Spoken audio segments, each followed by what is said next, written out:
Hello everyone, আমি অপর্ণা নিয়ে চলে আসলাম আজকের ব্লগ ভিডিও। তোমরা সবাই কেমন আছো? আশা করি তোমরা সবাই ভালো আছো। সকালবেলা উঠে না প্রচুর কাজের মধ্যে ব্যস্ত থাকি, নিজের জন্য 2 মিনিট টাইম পাই না কিছু করার। তো সকাল সকাল উঠেই নিজের সব কাজ বাজ ছেড়ে নিয়ে বসে বললাম নিজের ব্রেকফাস্টটা করতে। জানো তো আজকাল আমার ছেলেটা এত বদমাইশি করছে বলার মতন না। যেখানে আগে ওকে 30 মিনিট যদি খাওয়ানো হয়েছে, তো সেই খাওয়ানো আমার আজকাল 1 ঘন্টা লেগে যাচ্ছে। আর প্রত্যেক দিন ওয়েদারটা দিনের বেলা থাকছে গরম, আর একটু বিকেল হতে হতেই না ওয়েদারটা চেঞ্জ হয়ে যাচ্ছে, ঠান্ডা ঠান্ডা ভাব লাগছে, হেভি আনন্দও লাগছে জানো তো। আর এখানে আমি আমার জন্য দই নিয়ে নিয়েছি একটু খাবার। আজকে রাতের রান্নায় কিছু স্পেশাল আছে, তোমরা দেখতে থাকো, অবশ্যই দেখতে পাবে। তো দেখো মেঘলা মেঘলা করে এসছে, আর মেঘগুলো না আজকাল কি ভয়ানক ভয়ানক লাগছে আকাশের মেঘগুলো, জানি না কেন এরকম ঘূর্ণ থাকে, কিন্তু খুব ভয়ানক লাগছে। আমি এখানে বৃষ্টিকে উপভোগ করছি আর নিজে একটু দই খেয়ে নিচ্ছি, মিষ্টি দই। আমি মিষ্টি দইটা সেইভাবে খাই না, টক দইটা খাই, কিন্তু গিয়ে দেখি এটা মিষ্টি দই, তাই ভাবলাম চলো মিষ্টি দইটা ট্রাই করে নেওয়া যাক। এরই মধ্যে দেখতে দেখতে ঝমঝম করে ঝড় বৃষ্টি দুটোই চলে আসলো। বৃষ্টিটা পড়ছিল হালকা, কিন্তু ঝড়টা হচ্ছিল খুব জোরে, শ শ করে আওয়াজ হচ্ছিল। আর আমি বাইরে বেরিয়ে দেখি কোন মুখো ঝাপটা দিচ্ছে, তখন দেখছি আমাদের দরজার দিকে ঝাপটা দিচ্ছে। জলটা পুরো আমাদের সামনে, গেটের সামনে পুরো ভর্তি হয়ে গেছে। বিকেলবেলা ওদিকে দেখি একটা গাড়ি নামাচ্ছে, আর এদিক থেকে একটা গাড়ি দাঁড়িয়ে আছে, দেখি কাজ ভর্তি। এখানে একটা কারি পাতা গাছ ছিল, অসাধারণ লাগছিল, গাছটা পুরো ঝাঁকড়া। তারপরে বিকেল না হতে হতেই চা বসিয়ে দিলাম। গন্ধ কি শুকছিলাম এলাচের গুঁড়ো দিয়েছি না, তাই গন্ধ শুকছে। দেখি নাচ করতেও শুরু করে দিয়েছি, দেখেছো? আজকাল আমার মাথায় কাজ করছে না, আমি কী করছি না। বিকেল না হতে হতেই ডিমান্ড চলে এসেছিলো মুড়ি আর সিঙ্গারা, তাই মাকে মুড়ি আর সিঙ্গারা মাখিয়ে দিয়ে আমি নিজের জন্য সিঙ্গারার চাটনি নিয়ে বসে পড়বো। এইবার আসি রাতের মেন আইটেমে ছিল কাতলা মাছ। আজকে হবে গন্ধরাজ কাতলার কালিয়া। দেখতে থাকো। প্রথমে কাতলা মাছগুলোকে ধুয়ে নেবে, তার মধ্যে নেই আবার কাজু ও টক দই একটা মিক্সি বানিয়ে নেবে। এটাকে সাইডে রেখে তার মধ্যে পেঁয়াজ, রসুন, আদা, কাঁচা লঙ্কার একটা পেস্ট তৈরি করে নেবে, এটাকেও সাইডে রেখে দেবে। এই দুটোই কিন্তু মেন। আর একটা জিনিসও মেন আইটেম আছে এখানে, গন্ধরাজ। হ্যাঁ, গন্ধরাজ লেবুর একটা আইটেম আছে। গন্ধরাজ লেবুটাকে আস্ত রেখেছি একটু, আর দুটো স্লাইস করে নিয়েছি, বেশি স্লাইস করিনি। প্রথমেই মাছগুলোকে ভালো করে ভেজে নিতে হবে।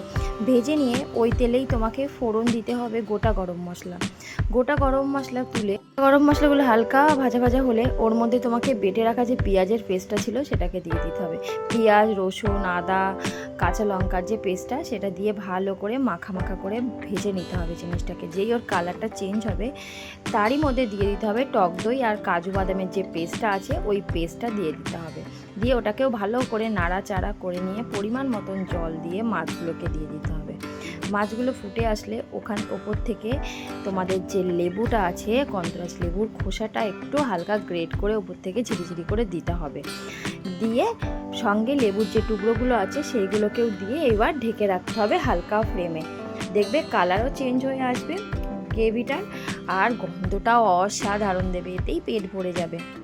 ও হ্যাঁ, এর মধ্যে কিন্তু মশলাও অ্যাড করতে হবে, সেটা বলতে তোমাদের ভুলে গেছি। নুন, হলুদ, জিরের গুঁড়ো আর কাশ্মীরি লঙ্কার গুঁড়ো, কারণ এর মধ্যে তো কাঁচা লঙ্কার পেস্ট দেওয়া হয়, প্রচণ্ড ঝাল হবে আবার শুকনো লঙ্কার গুঁড়ো দিলে, তাই কালার আনার জন্য কাশ্মীরি রেড চিলি পাউডারটা ইউজ করতে পারো। এই মশলাটা দিতেই তোমাদের বলতে ভুলে গেছি। তো জানো তো, কাতলা মাছের মধ্যে আমি লেজাটা খেতে পছন্দ করি। তোমরা কাতলা মাছের কোন পিসটা খেতে পছন্দ করো অবশ্যই কমেন্ট বক্সে জানিও। এইবার নাও রেডি আমার তো মাছ। এবার গরম ভাতে খেয়ে নাও, অসাধারণ টেস্ট লাগবে। আর একটাও রান্না আছে গো, দুটো রান্না না, আর একটাও রান্না আছে। দেখেছো গ্রেভিটার কালারটা কিরকম চেঞ্জ হয়ে গেছে, কেমন লাগছে? নাও, আমার মাছ রেডি। গরম ভাতের সঙ্গে ট্রাই করে আমাকে বলো। আর একটা আছে নিরামিষ ডালের বড়ার তরকারি। ডালটাকে ভালো করে পেস্ট করে নিতে হবে। পেস্ট করে নিয়ে তার মধ্যে কালো জিরে, নুন, হলুদ দিয়ে ভালো করে মাখিয়ে নিতে হবে।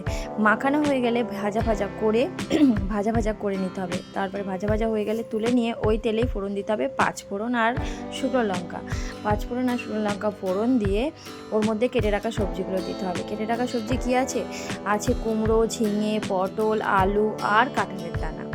তোমরা যে সবজিটা পছন্দ করো সেই সবজিটা দিতে পারো। এই সবজিগুলো দিয়ে ভালো করে নাড়াচাড়া করে নিয়ে ওর মধ্যে নুন আর হলুদ পরিমাণ মতন দিয়ে ঢেকে রাখতে হবে। যেই তরকাটা মজে আসবে তখনই ওর মধ্যে জল ঢেলে দিতে হবে। জল ঢেলে দিয়ে হালকা নাড়াচাড়া করে ওটাকে ঢেকে রেখে দিতে হবে। ঢেকে রেখে দিয়ে যখন তরকারিটা পুরো গলে আসবে তখনই একটু খুন্তি দিয়ে তরকারিগুলো টিপে টিপে মানে একটু আলু আর কুমড়ো এগুলো একটু হালকা ঘেটে দেবে। ঘেটে দিলে তরকারির একটু মাখো মাখো ভাব আসে। যখনই রেডি হয়ে যাবে এইভাবে তখন এই বড়াগুলো দিয়ে দেবে। বড়াগুলো দিয়ে ভালো করে নাড়াচাড়া করে বড়ার মধ্যে জানি একটু ঝোল ঢোকে ততক্ষণ রাখবে, মশলাটা জানি ঢোকে ততক্ষণ রাখবে কড়াইতে। তারপরে রেডি হয়ে গেলে ওর মধ্যে ওপর থেকে ভাজা গরম গুঁড়ো মশলা দিয়ে দেবে, দিয়ে নামিয়ে নেবে। গরম ভাতের সঙ্গে ট্রাই করো, অবশ্যই টেস্টি লাগবে। এই নিরামিষ তরকারি যারা নিরামিষ রান্নাও খেতে পছন্দ করে না তারাও এটা খাবে। আর এখন তো কাঁঠালের সিজন চলছে, তো বানিয়ে নাও চটজলদি। কেমন লাগছে আমার রান্নাগুলো অবশ্যই কমেন্ট বক্সে জানিও। আজকের মতন এই ভিডিওটা এই অবধি, নেক্সট ভিডিও আবার কালকে আসবে। তোমরা আমাকে যদি ভালো লাগে আমাকে একটু সাবস্ক্রাইব করে আমার পাশে থেকো আর বেল আইকনটা বাজিয়ে দিও, তাতে আমি একটু সাপোর্ট পাবো। দেখো রাতে না একটা টুকটুক করে কী জ্বলছে, ওটা জ্বলছিল জোনাকি। হাজব্যান্ডের হাতে এসে বসেছিল জোনাকিটা, তাই বলছি দাঁড়াও একটু ভিডিও করে নিই। দেখো বিশ্বাস হচ্ছে না, এই দেখো জোনাকি, দেখেছো? চলো টাটা, ভুলে যেও না সাবস্ক্রাইব করতে। Bye bye.